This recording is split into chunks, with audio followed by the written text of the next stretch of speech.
Krimen din po sa Maynila sa Quezon City, dalawang branch na isang convenience store ang hinold up kanina umaga. Nakunan po sa CCTV ang pagbaril ng suspect sa isang gwardya. Nakatutok si Steve Dailisa.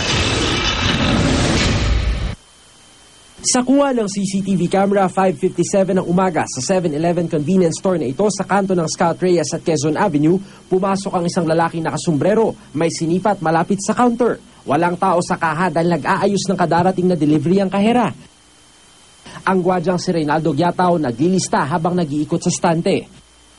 Paglapit ng lalaki, agad daw nagdeklara ng hold up, sabay pasok ng isa pang sospek. Ang kahera pabalik sana sa pwesto pero tumakbo matapos makita ang mga sospek. Paglabas ko po, yun, nakita po ako ng baril. Tumakbo na po ako dun sa loob. Nang akmang bubunot ang gwardya, agad binaril ng isang sospek. Nakabulagta na ang gwardya pero binalikan pa ng sospek at muling binaril. Kinuha rin daw ang service firearm. Ang kasabwat, tinangkang buksan ng kaha pero bigo, kaya ang ilang maliliit na paninda ang kinuha. Halos 3 minuto lang ay tinagal ng insidente. Isang customer pa ang pumasok sa tindahan pero napaatras nang makita ang nakabulagtang gwardya. Ang karelyebong gwardya nagbibihis noon sa loob.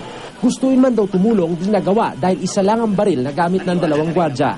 Hindi na sir kasi wala man akong kadala-dala rin. Wala akong tapos siyempre ang sinikure ko yan, yung buhay ng clerk.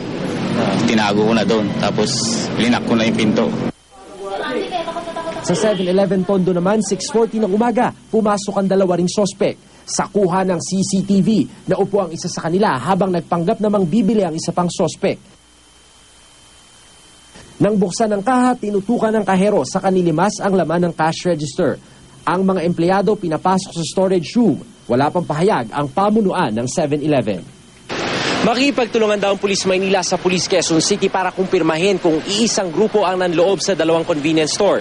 Pag-aaralan at pagkukumparahin daw nila ang makuha ng CCTV para tuluyang matukoy ang pagkakakilanlan ng mga sospek.